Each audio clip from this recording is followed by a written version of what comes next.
먼저 두 가지 점에 대해서 말씀드리겠습니다. 개헌 선포에 대한 법원의 사법심사 대상성과 그리고 사법심사 대상성 이외의 쟁점에 대한 헌재 결정의 문제점과 이 사건에서의 원형이 부당함에 대해서 말씀드리겠습니다. 먼저 근대 입헌주의 헌법에서는 몽테스키에는 입법, 행정, 사법의 상권 분립 원리를 주장한 바 있는데 미국 헌법은 이를 토대로 해서 인류 역사상 처음으로 대통령제를 창설하고 대통령의 권한, 의회의 권한과 역할의 상호관계 그리고 사법부의 기능과 역할을 규정하여 오늘에 이르고 있습니다. 우리 헌법의 대통령제 또한 이와 같은 원리에 입각해서 제도를 도입하여 현행 헌법에 이르고 있습니다. 미국 헌법의 기초자들은 미국 선조들이 청교도가 102명이 종교 자유의 박해로 인해서 신대륙에 와서 새로운 나라를 구성함에 건국에 있어서 신대륙에 있어서 군림하는 구대륙에서 군림하는 왕을 배제하고 로마 공화정에 있어의 통령의 제도를 모범으로 하고 그리고 원로원의 의회와 그리고 종신법관으로 구성된 사법부의 독립을 강조하는 대통령제를 창설했습니다. 이 미국 헌법의 대통령제는 미국은 올해가 250주년이지만 나라의 건국은 250주년에 불과하지만 이 대통령제의 헌법은 237년이 되었습니다. 우리나라는 1948년 재헌헌법을 제정한 이래 78년이 이루고 있습니다. 이 대통령제는 여기 지금 피고인 대통령께서는 우리나라 20대 대통령이시지만 트럼프 대통령은 47대 대통령으로 있습니다. 이처럼 대통령제에 관한 미국은 역사가 깊고 그 경험과 지식을 많이 가지고 있습니다.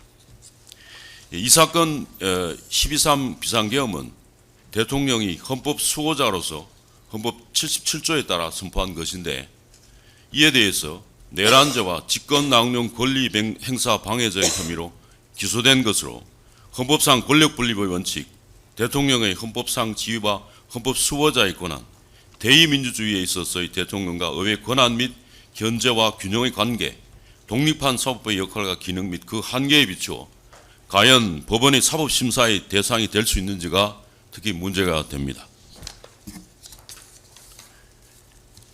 역대 헌법상의 계엄 선포에 관해서 살펴보면 그리고 그에 대한 법원의 사법심사를 살펴보겠습니다.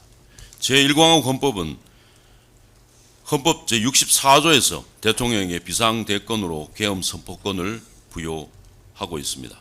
구체적인 것은 계엄법으로 규율하고 있는데 현행 헌법 77조의 대통령의 계엄 선포권과 그 비상대권으로서의 성격, 발동 요건과 절차, 국회의 사후 통제 등 거의 같은 내용으로 규율하고 있습니다.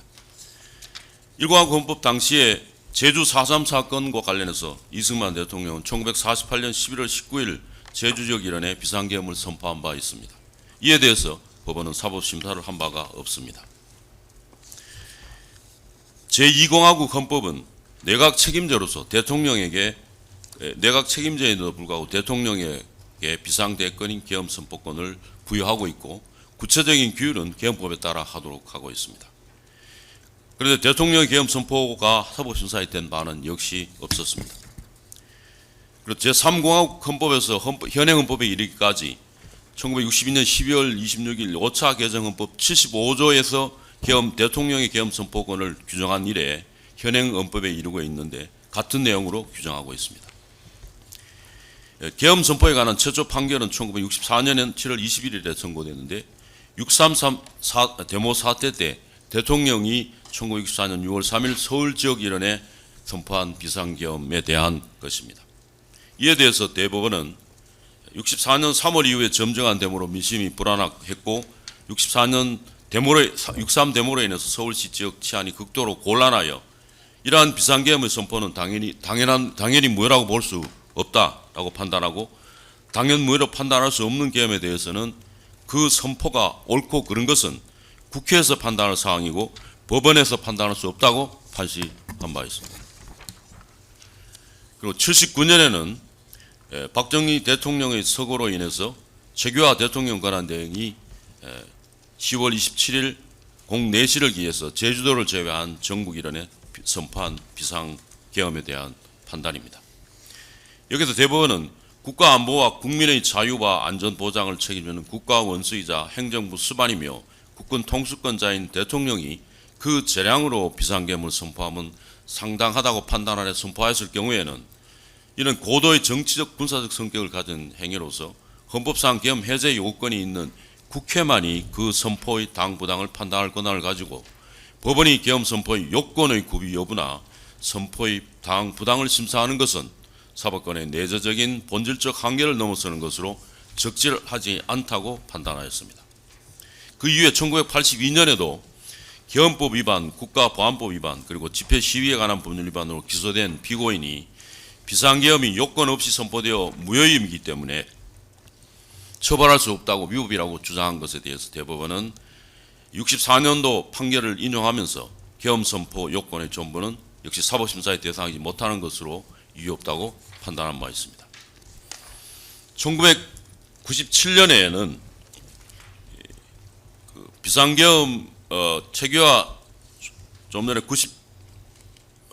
79년에 판결에서 나온 대통령 서거로 박정희 대통령 서거로 인한 비상계엄 선포가 제주를 제외한 비상계엄이 선포된 상황 하에서 전두환 전 대통령이 당시 국군 보안사령관 겸 계엄사령부 합동수사본부장의 지휘에서 그리고 노태우 전 대통령이 당시 구사단장 등 군부 인사들이 일으킨 군사 쿠데타로 소위 12.12 군사 반란 사건과 5.18 내란 사건으로 기소된 사건에서 먼저 대법원은 대통령이 비상계엄 선포나 확대 행위는 종전의 판결과 같이 일견 헌법과 누구나 보아서 헌법과 법률 위반에 명백히 인정될 수 있는 등 특별한 사정이 아닌 이상 그 계엄 선포의 요건 구비나 선포의 당부당을 판단할 권한은 사법부에 없다는 판시를 그동안의 대법원 판지를 확인하면서 나아가 이 사건 내란 사건 이른바 신군부의 내란 사건과 같이 비상계엄의 선포나 확대가 국헌문 안의 목적을 달성하기 위하여 행하여진 경우 법원은 그 자체가 범죄 행위에 해당되는지에 관하여서는 심사할 수 있다고 판시한 바 있습니다. 그런데 이 대법원의 이 후자의 판시 판단 부분은 대통령의 비상계엄 선포 확대 행위에 대한 판시로 형식적으로는 보이나 이것은 최 대통령, 당시 대통령인 최규하 대통령에 대하여 내란죄가 성립하는 것을 판단한 판지가 아닙니다. 그 이유는 다음과 같습니다. 첫 번째로 이 판례의 취지를 살펴보면 이 사건은 국헌문화의 목적을 가진 자 그리고 피고인들 신군부가 그러한 목적이 없는 자 최규하 대통령을 이용하여 내란죄를 실행하였다고 판시하였습니다. 구체적으로는 피고인들이 최 대통령과 국무위원을 강압하여 선포하게 그 계엄 선포를 확대하도록 선포하게 하였다고 판단하였습니다. 그리고 헌법기관인 국무총리와 국무회의의 권능 행사를 강압에 의해서 사실상 불가능하게 한 것이기 때문에 국헌문란에 해당한다고 판시하고 신군부 인사 피고인들이 국가보위 비상대책위원회를 설치하여 헌법기관인 행정각부와 대통령을 무력화시키는 것은 행정에 관한 대통령과 국무회의의 권능 행사를 강압에 의하여 사실상 불가능하게 한 것이므로 역시 국헌문란에 해당하여 이 신군부 피고인들에 대하여 내란죄가 성립한다고 판단한 것입니다.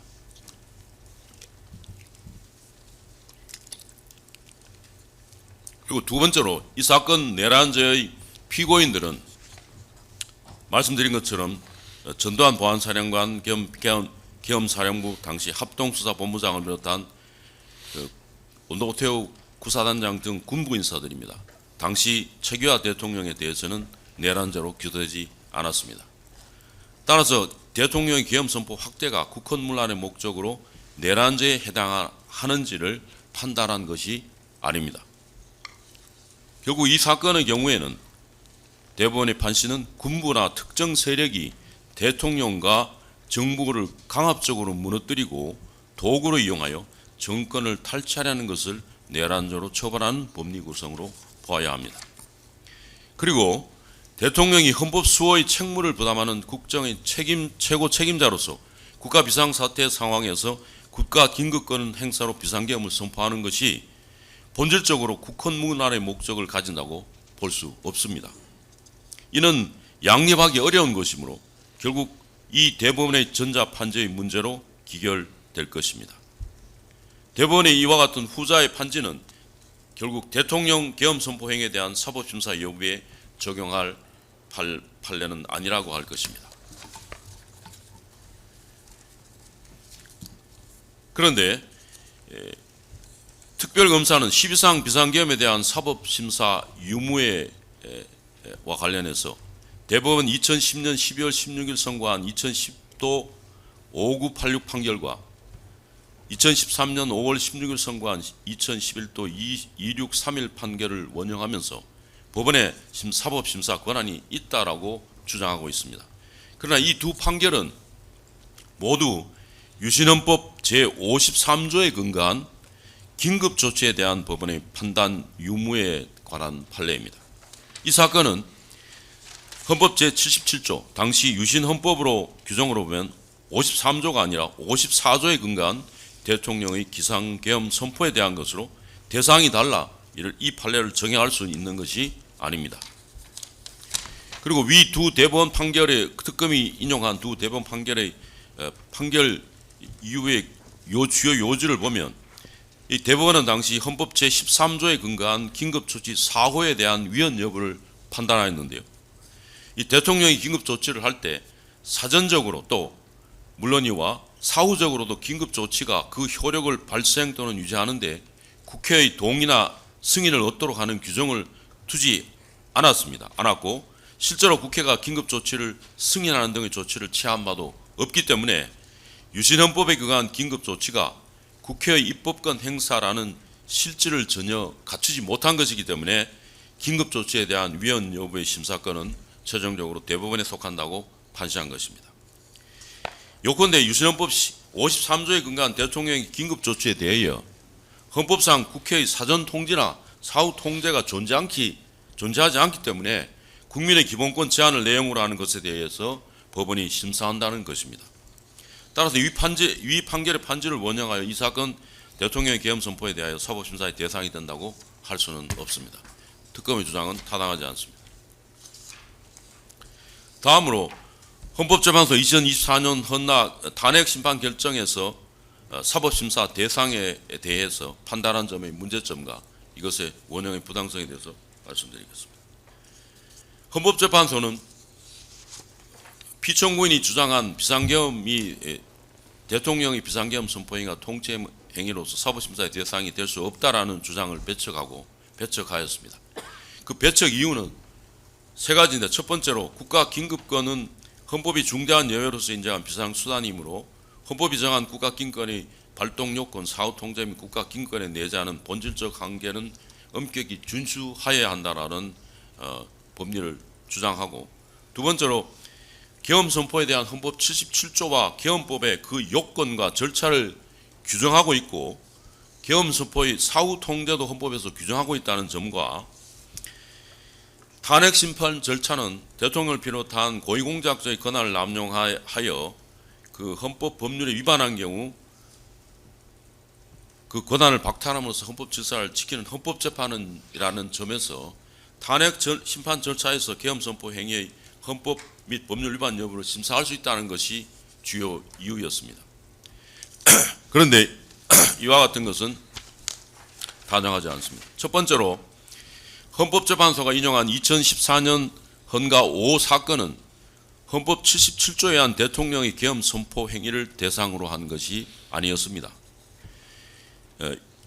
이 판결은 2014년 헌가 5 판결은 유신헌법 제53조가 제정되기 전에 구 국가보위에 관한 특별조치법에 근거해서 대통령이 선포한 국가 비상사태로 근로삼권을 제한받은 자가 제기한 이 법률에 대한 위헌 여부가 심판 대상인 위헌 법률 심판 사건이었습니다. 거기서 이 헌법재판소가 주장하는 그 법리는 초헌법적인 긴급존재를 창설한 법률이 헌법이 정한 국가긴급권의 규정을 위반하는지에 대해서 규범통제의 권한의 일환으로 판단한 것입니다. 따라서 이를 이 사건의 헌법 77조, 당시의 유신헌법 54조, 3조가 아닌 4조에 의한 대통령의 비상계엄 선포행위의 사법심사 대상성 문제에 바로 적용할 수도 없는 것입니다. 두 번째로 이 헌법에서 요건과 절차를 규정하고 탄핵 소추권이 헌법재판소의 재판 대상이라고 해서 바로 심판 대상이 계엄 선포가 심사 헌법재판소의 심판 대상이라고 할 수 없습니다. 위에서 살펴본 것 같이 재헌헌법부터 현행헌법에 이르기까지 헌법은 계엄 선포의 요건과 절차에 관하여 규정하고 있습니다. 대법원은 헌법재판소 설립 이전부터 대통령의 계엄 선포 행위가 고도의 정책 결단을 요하는 것으로 원칙적으로 사법심사의 대상이 되지 않는다고 판단하여 왔습니다. 헌법재판소도 역시 대통령의 이라크 파병이나 한미 간의 전략적 유연성 합의나 개성공단 전면 중단 조치 그리고 금융실명제의 위헌 확인 사건에서 대통령의 통치행위로서 헌법 위반 여부를 심사하지 않거나 대통령의 판단을 존중하여 결정하여 왔습니다. 이러한 헌법재판소의 판단에도 배치되는 판시입니다. 헌법 규정의 존재와 헌법재판소의 대통령의 탄핵 심판을 근거로 바로 대통령의 비상계엄 선포가 헌법상 요건과 절차를 갖추었는지가 헌법재판소의 심사 대상이 된다고 할 수 없습니다. 그리고 세 번째로 더욱 중요한 것은 국가긴급권의 하나로 우리 헌법 77조가 규정하고 있는 대통령 계엄 선포의 규정 어디에도 대통령의 계엄 선포 행위에 대한 사후 통제의 수단으로 국회의 계엄 해제 요구는 있을지언정 헌법재판소의 심판을 규정하고 있지도 않습니다. 말씀드린 것처럼 우리 헌법이 계엄 선포에 대해서 통제 수단은 국회의 사후 통제 수단으로 규정하고 있는 계엄 해제 요구뿐입니다. 비교법적으로 봐도 미국, 프랑스의 경우 대통령제 국가에서는 국가긴급권은 계엄 선포 권한을 대통령에 부여하고 있고 사후 통제 수단으로서 아주 제한적으로 우리와도 달리 민주적 정당성을 가진 국회에 대해서 정치적으로 통제하고 있을 뿐입니다. 이와 같은 이는 비교법적으로도 대통령제의 권력분리 원칙과 관련해서 국민이 선출한 1인 대표인 대통령에게 비상사태의 판단과 그 극복을 위하여 조치하도록 국가긴급권을 부여하고 이에 대한 사후 통제로 역시 국민의 대표인 국회의 그 지속 여부에 대한 해제 요건을 부여하여 견제하도록 하는 대의민주주의와 권력분리 원리에 근거한 것입니다. 그리고 넷째로 이 사건의 경우는 대통령이 비상계엄 선포 후 2시간 40여 분 만에 국회는 계엄 해제 요구안을 의결하였고 대통령은 이에 따라서 국무회의를 거쳐 계엄 선포 후 6시간 40분 만에 해제하였습니다. 이 사건 대통령의 계엄 선포의 행위는 헌법상 국회의 사후 통제로 종료되었고 그 계엄 선포 행위에 대한 당부당은 대통령으로서 정책 책임을 부담할 뿐입니다. 이는 국회가 계엄 선포에 대한 사후 통제를 넘어서 탄핵 소추를 함으로써 탄핵 소추를 남용하는 것이고 그 소추 사유에 대한 중대한 변경으로 부적법한 사건입니다. 그렇다면 결국 대한민국 대법원은 판단한 바와 같이 종전에 계속 판단한 바와 같이 대통령의 계엄 선포 행위에 대해서는 그것이 명백히 무효인 경우가 아니면 계엄 선포 행위의 그 정치적 군사적 성격으로 인하여 그 요건의 충족 여부나 선포의 당부당에 관하여 법원의 사법 심사 대상이 될 수 없다는 것은 있다고 일관되게 판결로 하여야 할 것입니다. 다음으로 대통령제 국가의 대통령 권한 행사에 대한 의회 견제와 사법 심사 가능성에 대해서 잠시 살펴보겠습니다.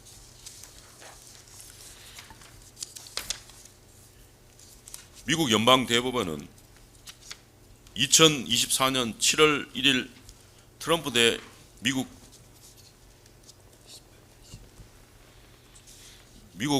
판결에서 이 대통령의 면책 특권에 대해서 그에 대한 사법심사에 대해서 판단한 바가 있습니다. 이 사건은 미국 역사상 대통령의 재직중의 행위로 기소된 최초의 사건입니다. 2020년 미국 대선과 관련해서 선거 부정 의혹이 제기된 가운데 1월 6일 상원의 대통령의 인준 절차 진행 중에 트럼프 대통령이 법무부에 대해서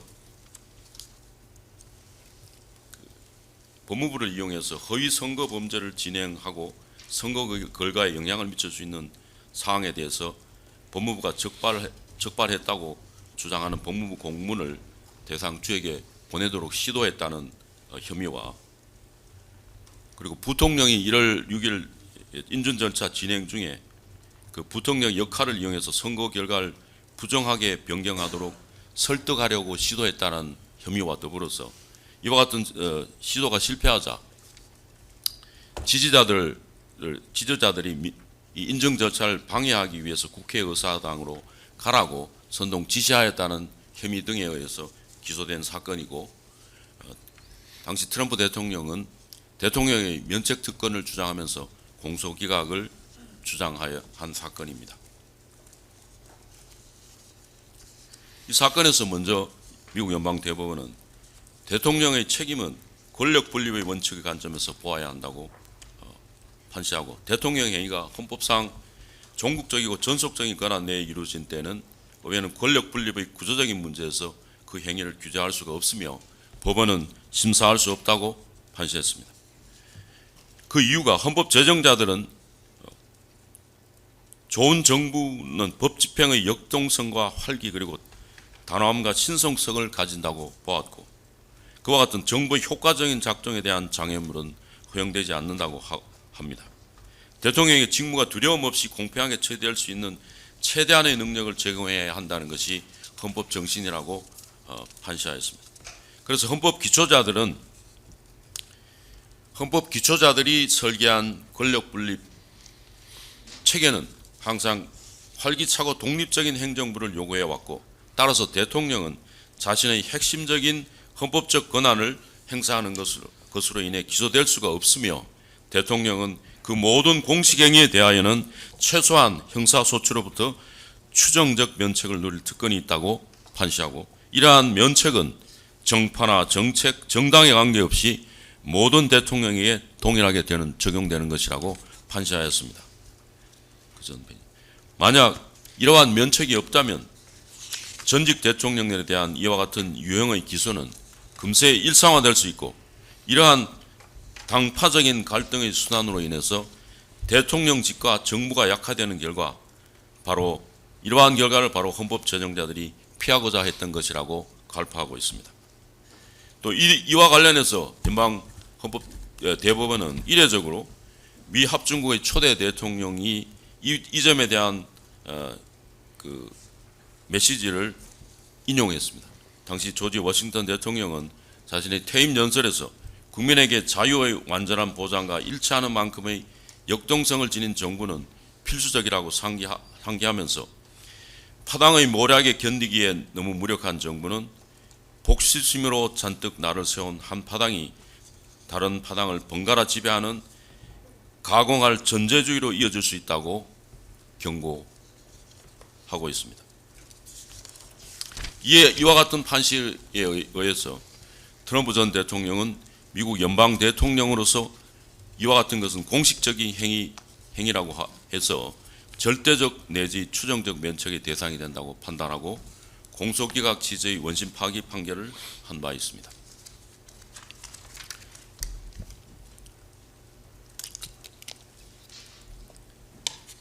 미국은 역사상 67차례에 걸쳐서, 건국 이래 67차례에 걸쳐서 대통령이 계엄 선포를 한 바 있습니다. 이에 대해서 사법심사를 한 예는 없습니다. 미국은 계엄 선포를 비롯한 국가 비상사태에 대해서 국가를 보위하고 헌법을 수호할 책무와 권한은 미국 헌법 제2장의 행정권으로서 대통령에게 부여하고 있습니다.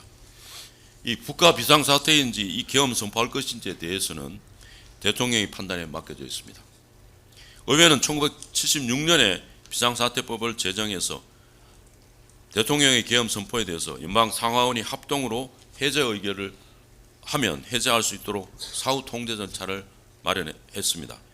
그러나 이와 같은 연방의회 계엄 해제 의결도 이에 대해서 대통령은 거부권을 행사할 수 있고, 대통령이 거부권 행사하면은 우리와 같이 연방 상원의 합동으로 3분의 2 찬성으로 계엄 해제를 재의결할 수 있습니다.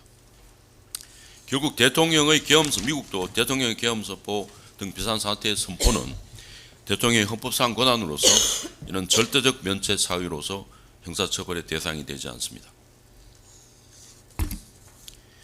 프랑스 헌법 역시 프랑스 대통령이 계엄 선포권을 계엄을 선포할 수 있는데, 이에 대해서 프랑스 대통령이 국무회의를 심의해서 계엄령을 선포하는 경우에 이 우리와처럼 사후 통제 제도는 국회의 사후 통제는 직접적으로 사후 통제는 없는 바 제한적으로 12일 이상 계엄을 지속하면은 의회의 승인을 받도록 하고 있습니다. 대통령의 선포에 대해서 역시 사법심사의 대상이 되지 않고 탄핵이나 이에 대해서 형사처벌된 예는 없습니다. 다음으로 이 사건의 경우에서 살펴보겠습니다. 우리 헌법은 국가의 독립, 영토의 보존, 국가의 계속성과 헌법을 수호할 책무를 온전히 수행할 수 있도록 국정 최고 책임자로서 대통령에게 국군 통수권, 긴급명령권, 계엄선포권 등 국가 긴급권을 부여하고 있습니다. 헌정질서의 위기에 처할 경우 대통령은 헌법 질서를 수호하고 국가의 안위를 위하여 필요한 조치를 할 책무가 있습니다. 이는 경제, 외교, 국방, 안보 등 국정 최고의 책임을 대통령에 위임한 주권자인 국민의 의사입니다. 피고인 윤석열 대통령 정부가 출범한 이래 국회를 장악한 거대 야당은 탄핵 소추가 되면 그 직무가 정지됨을 악용하고 국회 소추 절차에서 여당의 참여를 배제하고 비위나 일탈 행위가 무관한 사유로 정정수만 채워서 탄핵 소추를 남용했습니다. 그리하여 감사원장, 방송통신위원장, 서울지방검찰청 검사장 등 주요 간부, 행정안전부 장관 등 국무위원 등에 대하여 22차례에 걸쳐 탄핵 소추를 남발하고 악용했습니다. 국회를 장악한 이와 같은 탄핵 소추의 남발로 인해서 헌법상의 적법 절차 원칙을 위반하여 합의제 기관인 감사원의 기능을 저해하고 방송통신위원장과 권한대행에 연이어 탄핵하고 방송통신위원회 추천하지 않음으로 인해서 정보통신과 방송에 관한 방송통신위원회의 기능을 마비하고 중앙지검검사장 등 주요 간부를 겁박함으로 있어서 형사사법 질서의 실현을 위한 수사 기능을 지장을 초래하였습니다. 그리고 이상민 장관 등 국무위원들에 대한 탄핵 소추로 헌법재판소의 탄핵 기각 결정이 될 때까지 수개월 동안 행정부 장관의 업무 공백을 초래해서 행정기능의 장애를 가져왔습니다. 또한 노란봉투법, 국회 증언 감정에 관한 개정법, 방송 3법, 전국민 25만 원 지원 법안, 농업사법안, 주주에 대한 이사의 충실 의무를 신설하는 상법 개정안, 최상범 특검법 등 11개의 특검 법안 등을 발의하고 심의하는 과정에 정부 여당의 협의나 수기 없이 일방적으로 통과시켰습니다. 이들을 위헌적인 법안에 대해서 대통령은 41차례 거부권을 대통령 탄핵 이후 12건을 포함해서 41차례 거부권을 행사하였는데 그중에 40건이 제1 부결된 바 있습니다. 이런 거부권 행사와 다시 거부권 행사를 하면 다시 제2법을 하고 두 차례, 세 차례 거듭 다시 제기를 하는 발의하여 헌법의 일사부재의 원칙에 위반되어 입법 남용의 소지가 소지를 야기하였습니다. 그리고 국회를 장악한 거대 야당은 헌정사상 처음으로 정부 여당과의 협의도 없이 4조 1천억의 예산을 일방적으로 삭감하여 정부 예산 편성권을 침해하였습니다. 마약 범죄나 딥페이크 범죄, 민생 범죄 수사 예산을 삭감하고 북한 핵 등의 위협에 대응하는 안보 체계 예산을 삭감하고 그리고 차세대 원자력 발전소 개발 등 금액 R&D 예산을 삭감함으로써 모두 핵심적인 국정 과제 추진하고 민생 경제와 안전, 치안 유지에 절대적으로 필요한 예산을 아킬레스건 예산을 삭감함으로써 행정부의 기능을 마비시켰습니다. 2023년 10월 국정원의 선거관리위원회 선거관리 시스템에 대한 보안 점검 결과 선거관리위원회의 업무망과 선거망은 분리되는 것이 미흡해서 선거망에 대한 침투가 가능하였고 사전투표소 내부에 설치된 투표용지 발급기 장비를 통해서 해커의 침투가 가능하였고 인터넷을 통한 개표 결과도 역시 해킹이 가능했으며 연수원 서버가 취약하여 데이터베이스의 접속 및 계정 탈취가 가능하고 최고 관리자의 권한으로 웹셀 접근도 가능함으로써 선거관리위원회의 선거관리 시스템에 이상이 발견됐습니다. 자유민주주의 제도를 관리하는 선거관리위원회의 선거관리 시스템에 국민적 불신이 증폭되고 있고 선거관리위원회의 선거 시스템을 점검하여 선거 제도의 공명성과 신뢰성을 확보할 필요가 있었습니다. 이에 피고인 대통령은 헌법 수호를 직무를 재고 있는 국정의 책임자로서 국민투표 부의나 위헌정당 해산 제소 등 여러 가지 자유민주적 기본질서를 수호하기 위한 헌법적 대응 수단을 검토한 끝에 헌정 질서의 파급 효과가 상대적으로 가장 작은 것으로 국민에 직접 호소하기 위해서 헌법 제77조에 의해서 메시지 계엄을 선포하게 된 것입니다. 국회는 이러한 피고인의 비상계엄에 관한 대통령 대국민 담화 후 약 1시간 40여 분 만인 2024년 12월 4일 1시 3분경에 헌법 제77조 5항에 의하여 비상계엄 해제 요구안을 의결하여 해제를 요구하였고 피고인은 이를 받아들여 이 사건 비상계엄을 해제하였습니다. 최초 계획대로 해제 요구안이 가결되자 바로 계엄이 해제된 것입니다. 따라서 이 사건 비상계엄 선포는 피고인이 자유민주적 헌정 질서를 회복하고자 헌법 77조에 따라 정당하게 국가긴급권을 행사한 것입니다. 누가 봐도 일견 헌법이나 법률에 위반되거나 되어 무효라고 인정될 수 있는 것이 아닙니다. 법원이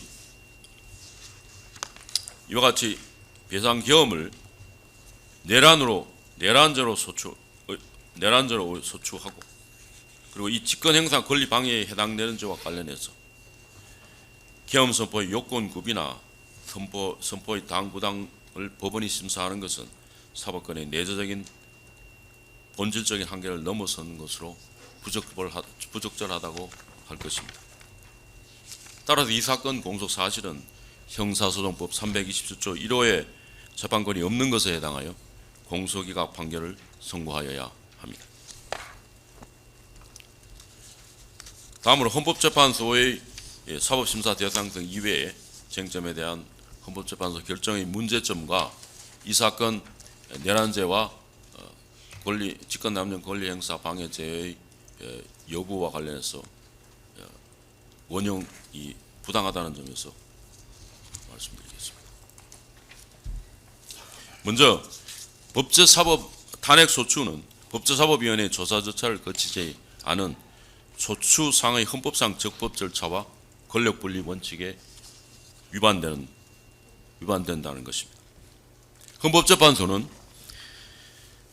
탄핵소추 절차가 국회와 대통령이라는 헌법기관 사이의 문제이고 국회의 탄핵 성추의 의결에 따라 사인으로서 대통령 개인의 기본권이 침해되는 것이 아니어서 적법 절차 원칙이 탄핵소추 절차에 직접 적용될 수 없다라는 논거와 또 헌법의 탄핵소추에 관한 규정이 국회의 탄핵소추 절차에 대해서는 소추 절차에 대해서는 헌법이 규정하지 않고 있으니 소추 절차는 입법에 맡기고 있다는 논거를 근거를 주장하고 있습니다.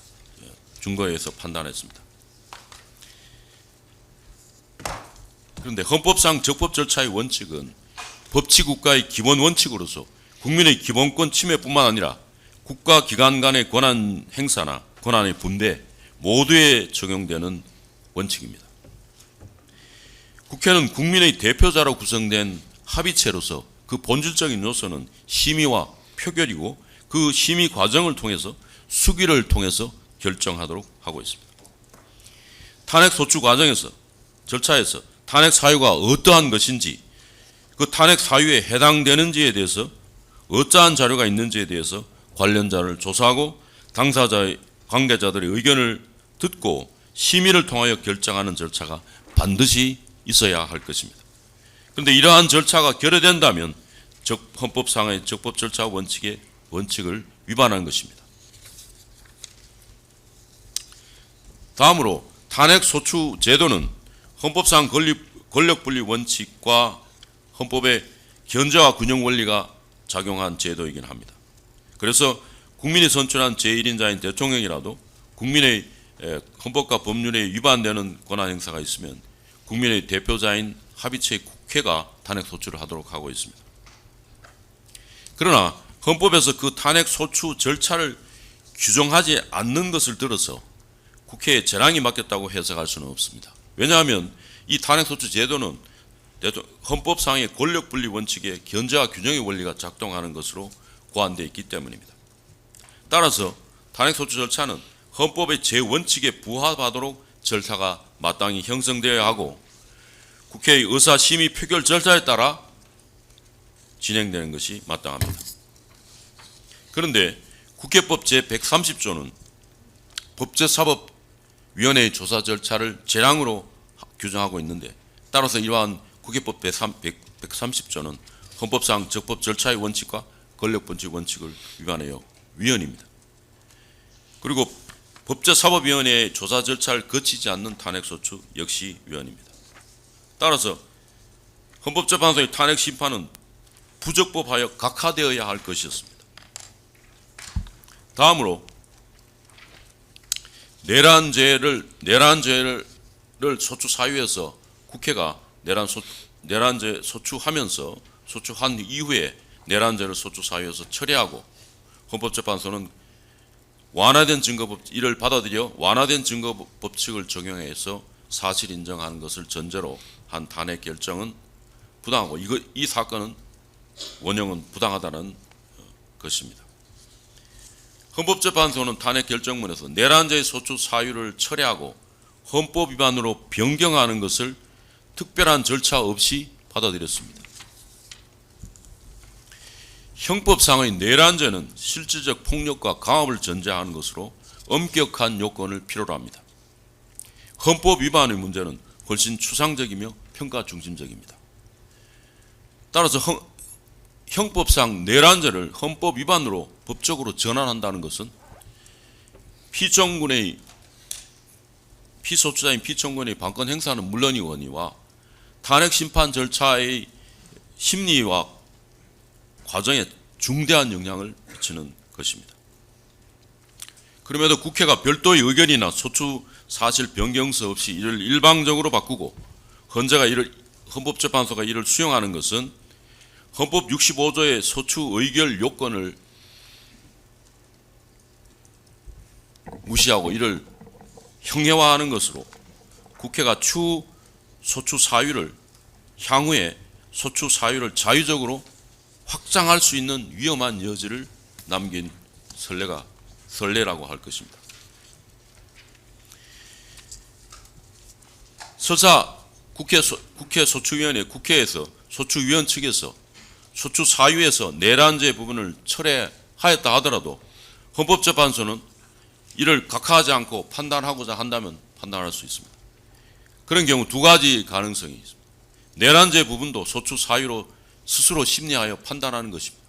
다음으로 헌법재판소 51조에 의해서 심판 절차를 정지하고 내란죄의 재판을 법원에서 판단한 이후에 판결하는 것입니다.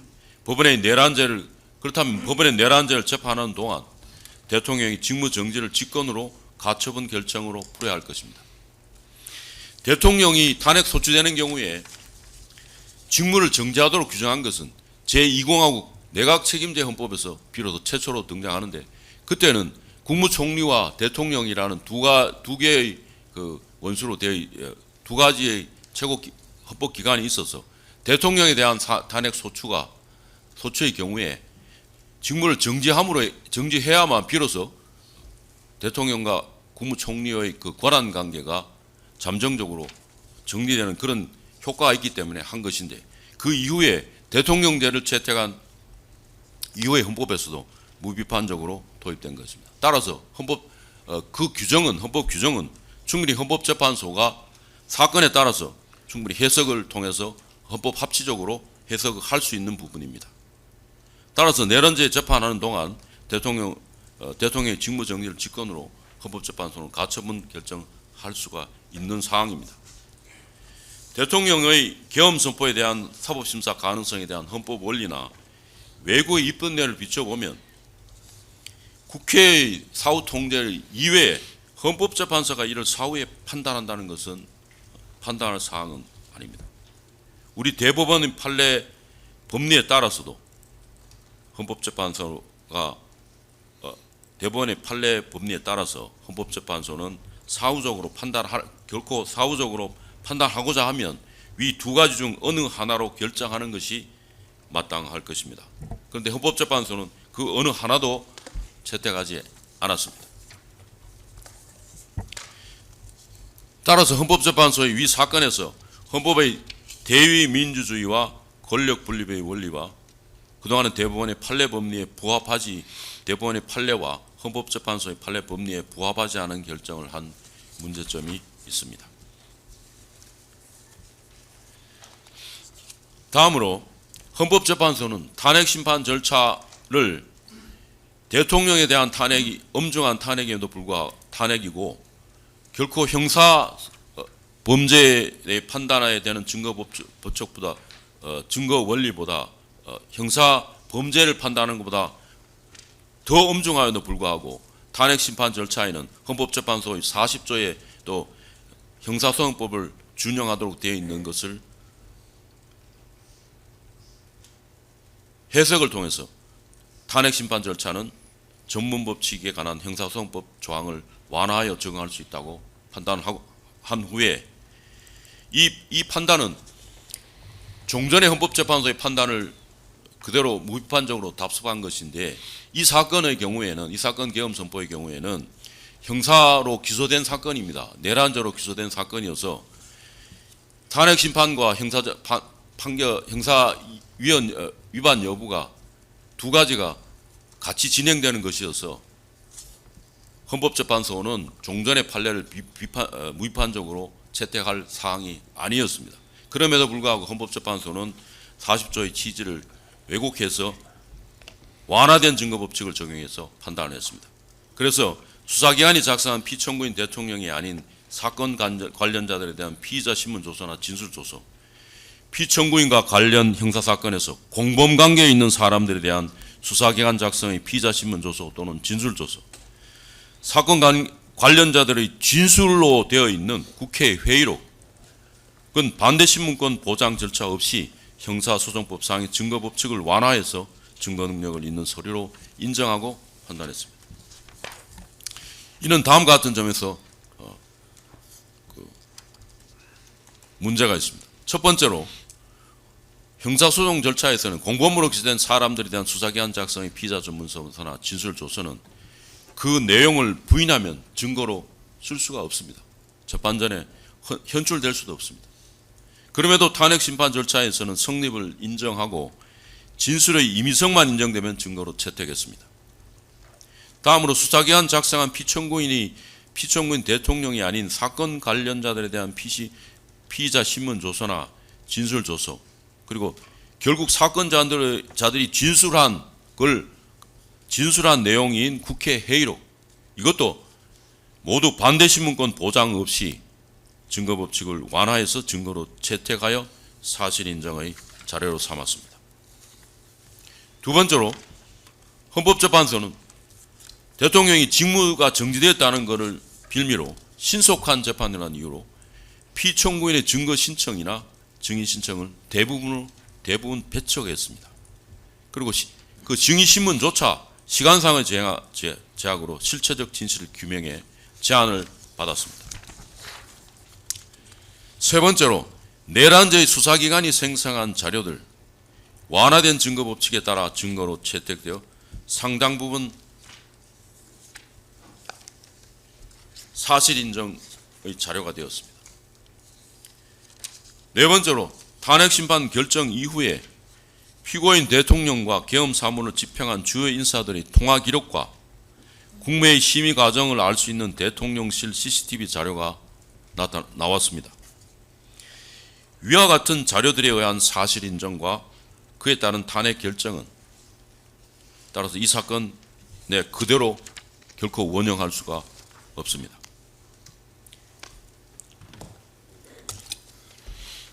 국민에 의해 선출된 제1인자인 대통령에 대한 중대한 탄핵 심판에 있어서 헌법재판소는 그 사실 인정의 출처나 근거는 전혀 제시하지 않고 사실 인정하고 판결하였습니다. 이는 증거재판주의에 어긋나는 결정이라고 하지 않을 수 없습니다. 끝으로 한 가지 덧붙여 말씀드리겠습니다. 그 야당 대표 후보자의 공직선거 위반 사건이 대법원에서 유죄 취지로 파기 환송 결정을 하고 고등법원에서 사건 심리가 진행되었습니다.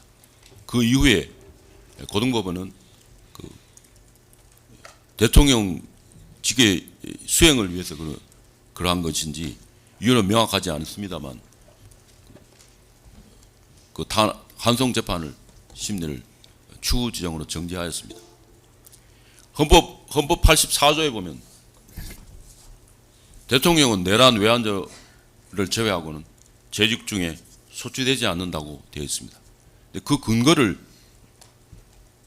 살펴보면 그 소추라고 돼서 그럼 대통령 직이라는 것을 가지고 재판을, 그것도 대통령의 자격에 관한 문제에 있는데 또 효력의 결과 효력의 문제와 도 관련되어 있는 문제인데 이렇게 진행을 정지한다는 것은 결국 대통령직 수행이라는 것에 84조의 규정을 확장 해석해서 재판에 대통령의 직무의 진행이라는 것을 확장해서 해석한 것으로 보입니다. 그렇다면 대통령 직위의 수행이라는 엄중한 것에 대한 근거를 찾아본다면 찾아볼 수 있을 것인데, 그렇다면 대통령 재임 중에 77조에 대한 헌법 수호자로서 대통령이 부여된 계엄 선포를 권한을 행사해서 자유민주 질서를 수호하기 위해서 계엄 선포한 것은 이 피고인 윤 대통령 사건에 대해서 같이 재직 중의 행위인데, 그렇다면 그 심리는 섣불리 법원에서 판단을 해서는 안 될 것입니다.